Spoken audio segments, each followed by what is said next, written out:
नमस्कार, NTV India देख रहे हैं आप। मैं ताबिश हुसैन। हमारी इस खास पेशकश में आपका स्वागत है, जहां पर कोरोना से जुड़ी हुई तमाम जानकारी हम आपको देते हैं और हमारे साथ खास मेहमान जुड़ते हैं जो आपके सवालों के जवाब आप तक पहुंचाते हैं और आपको देते हैं। आज भी हमारे साथ खास मेहमान जुड़ेंगे doctor Randeep Guleria, director AIIMS. Sir, स्वागत है आपका। आपसे हम चर्चा को आगे बढ़ाएंगे और तमाम सवालों पर हम बातचीत करेंगे, लेकिन उससे पहले ये बता देते हैं कि कोरोना की स्थिति फिलहाल क्या है। देश में कोरोना के 6,48,000 से ज़्यादा मामले हो चुके हैं। एक दिन में कोरोना के सबसे ज़्यादा 22,771 नए केस सामने आए हैं, जबकि 442 लोगों की मौत हो चुकी है। वहीं देश में कोरोना से अब तक 18,655 लोगों की जान जा चुकी है। 3,94,000 मरीज जो हैं वो ठीक हो चुके हैं और कोरोना से ठीक होने वालों का प्रतिशत करीब 61% है। इस बीच देश में कोरोना वैक्सीन लॉन्च करने की तैयारियां जोरों पर हैं और उम्मीद की जा रही है कि 15 अगस्त को Indian council of medical research इसे लॉन्च कर देगी। मुमकिन है भारत के अलावा पूरी दुनिया के लिए कोरोना की जंग के बीच ये सबसे बड़ा टर्निंग पॉइंट साबित हो, और अगर ऐसा हुआ तो भारत बेशक वो पहला देश बन जाएगा जहां कोविड-19 की वैक्सीन तैयार होगी। लेकिन क्या हम इस डेडलाइन को मीट कर पाएंगे? क्या जो हालात हैं वो 15 अगस्त के बाद से तेजी से सुधरने लगेंगे? फिलहाल यही सबसे बड़े सवाल हैं जिन पर आज हम चर्चा भी करेंगे और जिस पर तमाम लोगों की नज़र भी बनी हुई है। लेकिन आप ये भी जानिए कि दिल्ली में कोरोना के मामले लगातार बढ़ते जा रहे हैं। कोरोना के ताज़ा आंकड़ों पर अगर नजर डालें तो अब कुल मामले बढ़कर 97,200 से ज़्यादा हो गए हैं। पिछले 24 घंटे में 2,505 नए मामले सामने आए हैं और 24 घंटे में 55 लोगों की मौत दिल्ली में हो चुकी है। दिल्ली में अब तक 3,004 लोगों की जान गई है कोरोना की वजह से और कुल मरीजों में से 70% मरीज ठीक हो चुके हैं। ये राहत की खबर है, यानी रिकवरी रेट जो है वो 70% के पार यहाँ पर है। पिछले 24 घंटे में 23,000 से ज्यादा टेस्ट हुए हैं और अब तक कुल 6,20,000 से ज्यादा टेस्ट हो चुके हैं। इसके अलावा नजर महाराष्ट्र पे भी है, क्योंकि महाराष्ट्र में काफी ज्यादा कोरोना के मामले हैं। महाराष्ट्र में कोरोना के मामले लगातार बढ़ भी रहे हैं, लेकिन आज पूरे राज्य में सबसे ज्यादा रिकॉर्ड बढ़ोतरी हुई है। महाराष्ट्र में कोरोना मामले आज 2 लाख के पार पहुंच गए। एक दिन में सबसे ज्यादा 7,074 नए केस आए और एक दिन के दौरान 295 मरीजों की मौत महाराष्ट्र में हुई है। महाराष्ट्र में अब तक 8,671 लोगों की मौत हो गई है और महाराष्ट्र में जो मुंबई शहर है वहां पर भी जो कोरोना के मामले हैं वो चिंताजनक बने हुए हैं। ताज़ा आंकड़ों की अगर हम बात करें तो मुंबई में कोरोना के 83,000 से ज़्यादा मामले हैं। अब तक कुल 4,830 मरीजों की यहाँ पर मौत हुई है और 24 घंटे में कुल 3,395 मरीज ठीक होकर घर लौटे हैं। ठीक होने वाले कुल मरीजों की संख्या 1,08,082 है। डॉक्टर गुलेरिया हमारे साथ बने हुए हैं। डॉक्टर गुलेरिया, हम लगातार बात कर रहे हैं कोरोना के मामलों को लेकर कि किस रफ्तार से वो बढ़ रहे हैं, लेकिन अब आखिरकार हम इस राहत की खबर के ऊपर पहुंच चुके हैं कि बहुत जल्द शायद हमें जो कोरोना की वैक्सीन है वो देखने को मिलेगी। कोशिश की जा रही है कि 15 अगस्त तक ही उसको लॉन्च भी कर दिया जाए। तो आपकी बात सही है कि ये हम कोशिश कर रहे हैं कि वैक्सीन जो है हमारे देश में जल्दी से जल्दी आ जाए और ये truly make in India vaccine होगी, क्योंकि भारत की ही ये वैक्सीन बनेगी और भारत पे ही इसकी पूरी रिसर्च होगी। 15 अगस्त का जो गाइडलाइन है वो एक गाइडलाइन सारे रिसर्चर्स को दिया गया है कि आप इसमें तेज़ी लाएं, चाहे वो पेशेंट रिक्रूटमेंट की बात हो या क्लियरेंसेस की बात हो।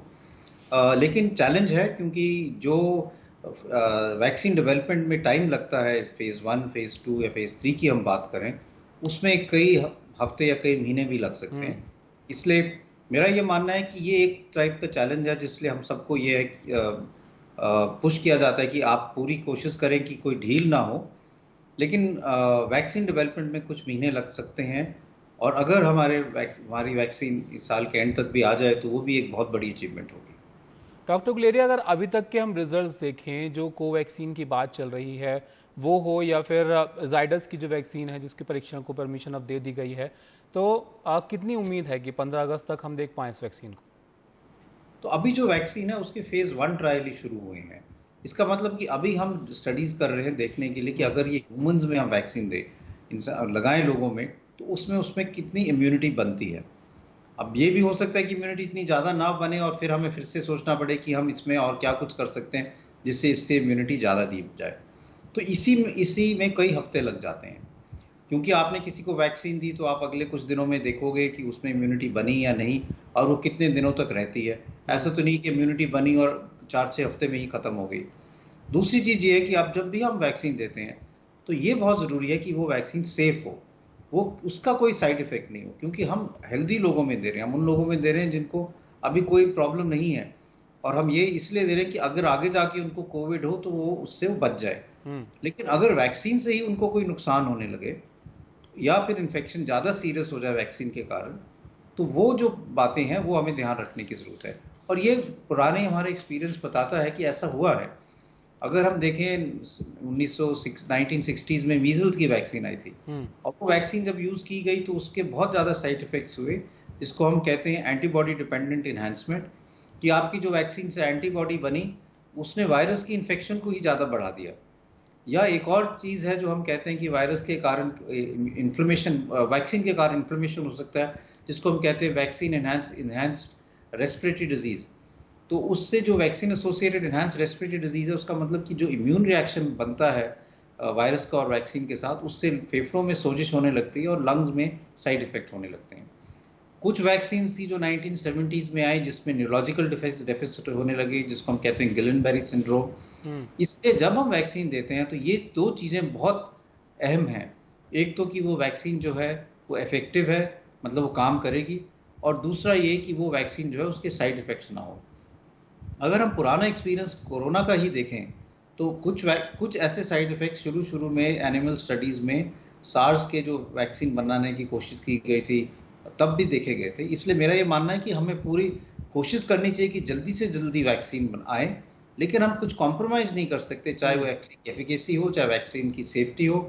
क्योंकि अगर ये वैक्सीन हम बच्चों में दें, बुजुर्ग लोगों में दें, जिनको डायबिटीज़ है, हार्ट की प्रॉब्लम, उनको दें, तो सबसे अहम चीज़ ये है कि उससे और नुकसान नहीं होना चाहिए। तो ये सारी चीज़ों के लिए टाइम लगता है, और इसलिए मेरा मानना है कि वैक्सीन को आने में अभी कुछ महीने लगेंगे, और वो फिर जब आएगी तो ट्रूली मेड इन इंडिया होगी और हमारे देशवासियों को उससे बहुत फ़ायदा होगा। डॉक्टर गुलेरिया, जो फिलहाल स्थिति है देश में, जिस तरीके के कोरोना के मामले हैं, तो लोगों को भी इंतज़ार है, डॉक्टर्स को भी इसका इंतज़ार है कि जल्द से जल्द इसका कुछ जो दवाई है वो मिले, ताकि इस सिचुएशन को और बेहतर किया जाए या मरीजों को बेहतर इलाज मिल पाए। शायद इस वजह से ही कोशिश भी की जा रही है आईसीएमआर की तरफ से भी कि जल्द से जल्द हम इस वैक्सीन तक पहुँचें। लेकिन अगर आम लोगों के नज़रिए से हम समझना चाहें यहाँ पर, तो जो क्लिनिकल ट्रायल है उसको पूरा करने की यहाँ पर बात सामने आ रही है, तो उसका मतलब ये समझा जाए कि कुछ हद तक जो ये वैक्सीन है ये इस वायरस को लेकर सक्सेसफुल रही है। अब जैसे कि आप बता रहे थे कि हो सकता है ह्यूमन ट्रायल में उसके नतीजे थोड़े अलग हों, क्योंकि कई जगह पर देखा भी गया है कि वहाँ पर रिजल्ट जो हैं वो अलग रहे हैं जो क्लिनिकल ट्रायल है उसके मुकाबले। बिल्कुल सही। तो अगर हम वैक्सीन की बात करें, पहले जब हम देखते हैं कि हमें किसी चीज़ के लिए वैक्सीन बनानी है, हम देखते हैं कि उसमें हम वैक्सीन कैंडिडेट सेलेक्ट करते हैं। जैसे मान लो हमने कहा कि हम उसी वायरस को लेके उसको इनएक्टिवेट कर देते हैं, यानी कि वही वायरस है लेकिन वो अब एक्टिव नहीं है, लेकिन जब वो हम इंजेक्शन किसी में देंगे तो वो स्टिमुलेट करेगी एंटीबॉडीज बनाना और इम्यूनिटी बढ़ाएगी। या हम कहते हैं लाइव इनएक्टिवेटेड वायरस, वो वायरस लाइव है लेकिन हमने उसमें कुछ चेंजेस कर दिया कि वो इतना ज़्यादा सीरियस इन्फेक्शन ना कर पाए और वो भी एंटीबॉडीज बनाए इंसान में। या कई लोग ऐसे कहते हैं जिसको हम वायरस का कोई पार्टिकल लेके या वायरस का कुछ प्रोटीन का हिस्सा लेके उसकी वैक्सीन बनाते हैं, या किसी वेक्टर जैसे में डाल के वैक्सीन बनाते हैं, जिससे वो आगे जाके हमारी बॉडी में इम्यून सिस्टम को स्टिमुलेट करके एंटीबॉडीज बनाए जिससे हम इन्फेक्शन से बच पाएं। तो ये जो सारी स्टडीज हैं ये एनिमल्स में होती है, ये एनिमल स्टडीज या लैब स्टडीज होती हैं। अगर लैब स्टडीज और एनिमल स्टडीज में हम देखें कि ये वैक्सीन जो है ये एंटीबॉडीज बना रही है एनिमल्स में, और ये लगता है कि ये कामयाब हो सकती है, तब हम इसकी परमिशन लेते हैं कंट्रोलर से, रेगुलेटर से, कि हमारा ये डेटा है जो हम दिखाते हैं कि इससे लगता है कि ये वैक्सीन जो है ये इफेक्टिव है, और एनिमल्स में इससे हमने कोई ज़्यादा साइड इफेक्ट नहीं देखे, तो अब हम अगले स्टेज पे जा सकते हैं, जिसके लिए वो रेगुलेटर से परमिशन लेते हैं कि ह्यूमन ट्रायल्स कर लें। और ह्यूमन ट्रायल में फेज़ 1, फेज़ 2, फेज़ 3 होते हैं, और जैसे मैंने पहले बताया कि उसमें हम एफिकेसी देखते हैं, सेफ्टी देखते हैं, फिर उसके बाद रेगुलेटर्स को ये डेटा देते हैं कि ये हमारी वैक्सीन की एफिकेसी थी ह्यूमन ट्रायल्स में, ये सेफ्टी डेटा है, उसके बाद आपका रेगुलेटर जो है, लाइसेंसिंग अथॉरिटी है, वो आपको परमिशन देगा इसकी प्रोडक्शन के लिए। फिर वो चीज़ आती है कि आपने अब वैक्सीन प्रोड्यूस करनी है, आपको इसके लाखों डोजेस बनाने हैं, पूरी एक असेंबली लाइन बनाने की ज़रूरत है, उसमें भी कुछ हफ्ते लग सकते हैं। अब कई कंट्रीज़ ने, और यहाँ भारत में भी ये हो रहा है कि हम सीक्वेंस की जगह पैरेलल में काम कर रहे हैं। हम ये कह रहे हैं कि चलो हम वैक्सीन की ह्यूमन ट्रायल्स भी करते हैं, लेकिन साथ साथ मैन्युफैक्चरिंग की भी तैयारी कर लेते हैं। अब उसमें एक इन्वेस्टमेंट रिस्क भी है। मान लो हम ये कहें कि हम ये वैक्सीन के लिए मैन्युफैक्चरिंग प्लांट लगा रहे हैं, हमें पता नहीं कि वैक्सीन कामयाब होगी या नहीं।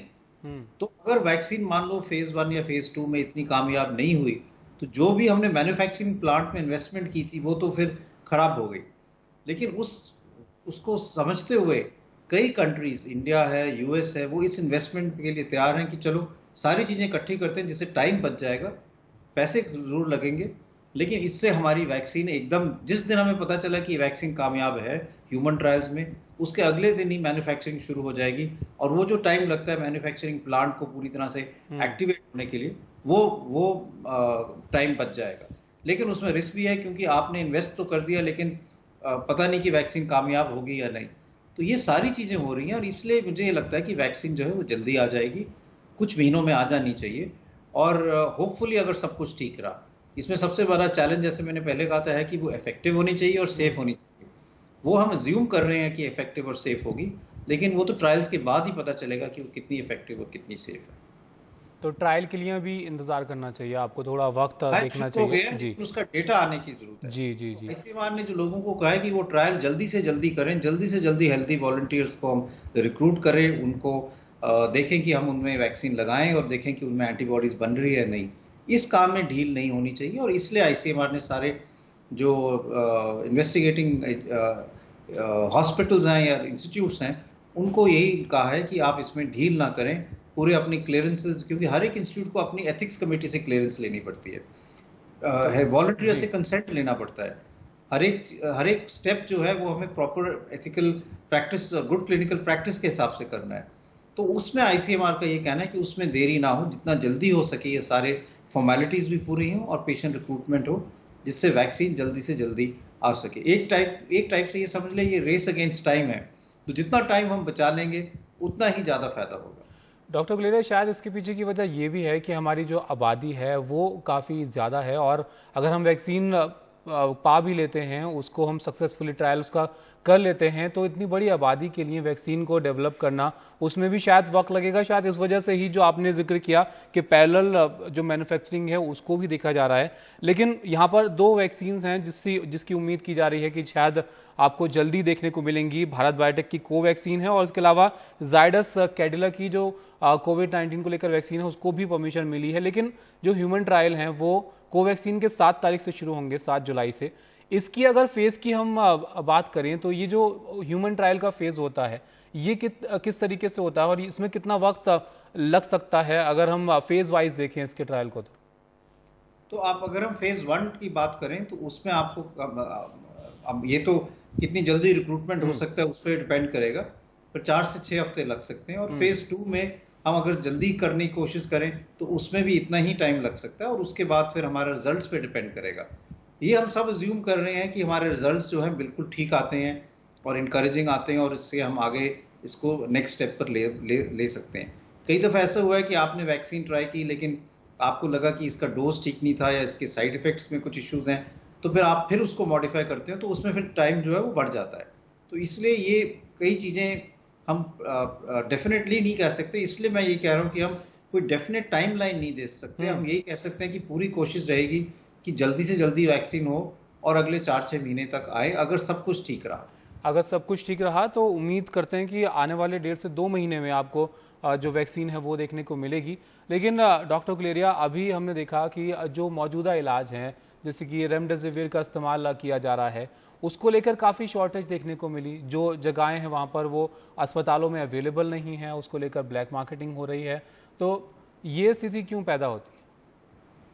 देखिए, रेमडेसिविर पहले हमारे यहाँ आराम से मिलती नहीं थी, और हम कंपनी वालों से कंपैशनेट ग्राउंड्स पे लेते थे।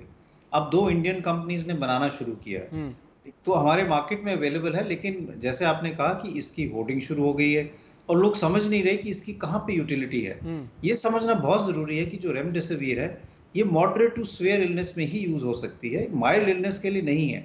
लेकिन कई दफा मैंने देखा है कि कई हमारे पेशेंट्स हैं जिनको आप कहो कि उनको कोविड पॉजिटिव है, उनको सिर्फ बुखार है और कोई लक्षण नहीं है, ऑक्सीजन सैचुरेशन बिल्कुल ठीक है, वो ये कहेंगे कि मैं रेमडेसिविर जो है खरीद के रख लेता हूँ या आप मुझे लगा दीजिए। उसका कोई फायदा नहीं है। ये सिर्फ उन लोगों में यूजफुल है जिनके ऑक्सीजन सैचुरेशन 94 से कम हो रही है, जिनके लंग्स में शैडो आ रहे हैं, जिनकी बीमारी जो है वो मॉडरेट से स्वेयर तरफ की बढ़ रही है या स्वेयर इलनेस है, उसमें ये रेमडेसिविर का कुछ हद तक फायदा हो सकता है। अभी तक जो डेटा आया है उसने यही शो किया है कि रेमडेसिविर देने से आपके हॉस्पिटल स्टे कम हो जाता है, रिकवरी जल्दी हो जाती है, लेकिन मोर्टेलिटी यानी कि डेथ में कोई बेनिफिट नहीं शो किया गया। लेकिन हम ये सोचते हैं कि शायद अगर लार्जर सैंपल साइज होगा, लार्जर पेशेंट पे यूज करेंगे तो शायद कुछ मोर्टेलिटी बेनिफिट आ जाए, लेकिन अभी उसके लिए डेटा नहीं है। लेकिन अगर हम रेमडेसिविर सारे माइल्ड पेशेंट्स को देने लगेंगे और सब पेशेंट्स जो माइल्ड वाले हमारे इतने ज़्यादा नंबर्स हैं, तो फिर तो ये दवाई भी नहीं मिलेगी और इसका मिसयूज होगा। और ये हो रहा है आजकल। मैं एक पेशेंट को जानता हूँ जिसको माइल्ड इलनेस थी, घर में उसने रेमडेसिविर लगवा ली कि अपने लोकल डॉक्टर को कह के। अब रेमडेसिविर तो हॉस्पिटल में लगनी चाहिए, उसकी क्लोज मॉनिटरिंग की जरूरत है। लेकिन हमारे यहाँ इतना पैनिक रिएक्शन हो जाता है कि लोग हॉस्पिटल आना नहीं चाहते और घर पे ही ट्रीटमेंट करना चाह रहे हैं, और इससे लोगों को नुकसान हो रहा है और डेथ रेट इसके कारण बढ़ सकता है। अगर हम दिल्ली की ही बात करें जी, दिल्ली के आंकड़े ये कह रहे थे कि 22% ऑफ जो डेथ्स हो रही हैं वो पहले 24 घंटे में हो रही हैं हॉस्पिटल आने पे, और वो इसलिए कि लोग हॉस्पिटल देर से आ रहे हैं। लेकिन डॉक्टर गुलेरिया, ये भी तो कहा जा रहा है कि आपको अगर माइल्ड सिम्टम्स हैं तो आप घर पर ही रहिए हॉस्पिटल आने के मुकाबले, क्योंकि हॉस्पिटल आएंगे तो हो सकता है वहाँ पर जगह ना हो, वहाँ पर जो ज़्यादा सीरियस पेशेंट्स हैं उनके लिए आपको जगह देनी चाहिए। ये बिल्कुल सही है। तो मैं यही कहूँगा कि जो माइल्ड पेशेंट्स हैं, जिनको माइल्ड सिम्टम्स है, उनको घर पे रहना चाहिए, घर पे अपनी मॉनिटरिंग करनी चाहिए। दो चीज़ें घर पे बहुत ज़रूरी है। एक, आइसोलेशन, जिससे आप इन्फेक्शन किसी और को ना दें, अपने घर वालों को इन्फेक्शन ना दें या अपने आस पड़ोस में इन्फेक्शन ना फैलाएं, तो होम आइसोलेशन प्रॉपरली फॉलो करें। दूसरा चीज़ ये है कि अपनी डिजीज़ को मॉनिटर करें, चाहे अपने डॉक्टर से संपर्क करें, हेल्थ केयर वर्कर से संपर्क करें, घर में ऑक्सीमीटर रख लें, पल्स ऑक्सीमीटर, अपनी ऑक्सीजन सैचुरेशन देखें। और अगर आपको कोई भी ऐसे लक्षण हो, जैसे सांस की तकलीफ हुई, छाती में दर्द हुआ, या होंठ आपके या नाखून नीले हो रहे हैं, या आपको सुस्ती आ रही है, बेहोशी जैसी सेंसेशन हो रही है, या और कोई ऐसा लक्षण हो, तो इमीडिएटली आप अपने डॉक्टर से संपर्क करें, और आपको फिर एडमिशन की जरूरत पड़ती है। अब ये जानना जरूरी है कि मेजॉरिटी ऑफ पेशेंट जिनको माइल्ड इलनेस है, मैं कहूँगा 80% जो हैं वो बिल्कुल ठीक रहते हैं, उनको हॉस्पिटलाइजेशन की जरूरत नहीं पड़ती। ओनली 5 to 10% ऐसे पेशेंट्स हैं जो माइल्ड से मॉडरेट पे जाएंगे, और उनको पिकअप करना बहुत ज़रूरी है, तो उनको मॉनिटर करने की ज़रूरत है। और अगर हम ये करेंगे तो हॉस्पिटल में ऐसा नहीं है कि बेड्स की पोजीशन रहेगी कि बेड्स नहीं मिलेंगे। अभी दिल्ली गवर्नमेंट ने और सेंट्रल गवर्नमेंट ने 1000 बेड का हॉस्पिटल अभी ही अगले कुछ दिनों में शुरू करने वाले हैं। मेजॉरिटी ऑफ हॉस्पिटल्स में अगर हम बात करें तो बेड की शॉर्टेज नहीं है, लेकिन हमें दोनों चीज़ें करनी है। स्टेबल पेशेंट्स और माइल्ड पेशेंट्स के लिए होम आइसोलेशन, और जो सिक पेशेंट्स हैं उनको हेजिटेट नहीं करना चाहिए, स्टिग्मा नहीं समझना। तमाम बातों पर आपको ध्यान रखना चाहिए कि किस तरीके से आपको ख्याल रखना है। अगर आपको कोई सिम्टम नजर आते हैं तब आपको क्या करना है और किन स्थितियों में आपको अस्पताल जाना चाहिए, तमाम बातों पर हम आगे भी चर्चा करेंगे। डॉक्टर गुलेरिया, एक ब्रेक के लिए यहाँ पर रुकते हैं। राहत की खबर है कि आप उम्मीद कीजिए जल्दी आपको वैक्सीन मिलेगी, लेकिन अभी की जो स्थिति है उसमें आपको क्या करना चाहिए, एक छोटे से ब्रेक के बाद।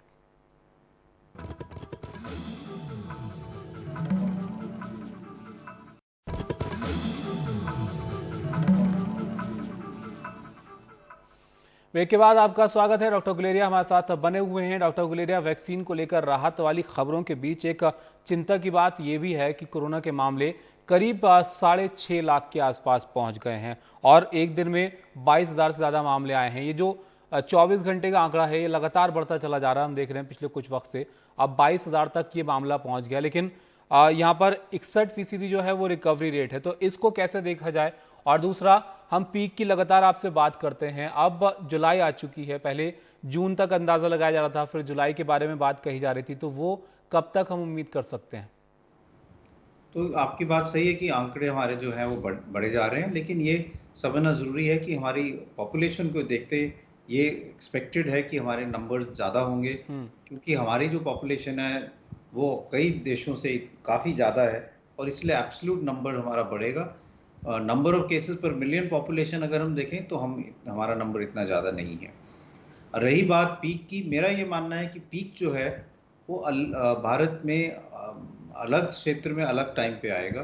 कई जगह ऐसी हैं जहाँ पे पीक हो सकता है कि अगले कुछ हफ्तों में आ जाए, क्योंकि वहाँ पे केसेस अब काफ़ी बढ़ गए हैं और ऐसा लग रहा है कि अब वहाँ पे हम सॉर्ट ऑफ सैचुरेशन पॉइंट पे हैं और आस्ता आस्ता नंबर जो है वो स्टेबलाइज हो रहे हैं और फिर वो कम की तरफ शुरू होंगे और पीक फिर वहाँ पे आ जाएगा। लेकिन कई ऐसे एरियाज भी हैं जहाँ पे केसेस अब बढ़ना शुरू हुए हैं, जो ओवरऑल नंबर्स को कंट्रीब्यूट कर रहे हैं और उनका पीक जो है वो मुझे लगता है अभी कुछ हफ्तों या कुछ महीनों बाद आएगा। इसलिए लेकिन उन एरियाज में जो पीक है वो इतना स्टीप नहीं होगा। अगर हम देखें तो ज़्यादा केसेस जो हैं वो शहरों से आ रहे हैं, मेट्रोपॉलिटन सिटी से आ रहे हैं। अगर हम छोटे शहरों की बात करें, वहाँ पे अगर केसेस आएंगे तो वहाँ पे पीक जो है वो छोटा रहेगा, इतने ज़्यादा केसेस जी, नहीं होंगे और इसलिए वहाँ का जो पीक है वो अलग टाइम पे आएगा। बड़े शहरों का जो पीक है वो शायद पहले आ जाएगा। शुक्रिया डॉक्टर गुलेरिया हमारे साथ जुड़ने के लिए, तमाम सवालों के जवाब देने के लिए। तो उम्मीद है कि जो हालात हैं मौजूदा वो भी जल्द बेहतर होंगे और अगर सब कुछ ठीक रहा तो बहुत जल्द हम कोरोना की वैक्सीन भी देखेंगे। फिलहाल इस बुलेटिन में इतना ही। आप देखते रहिए एनडीटीवी इंडिया। नमस्कार।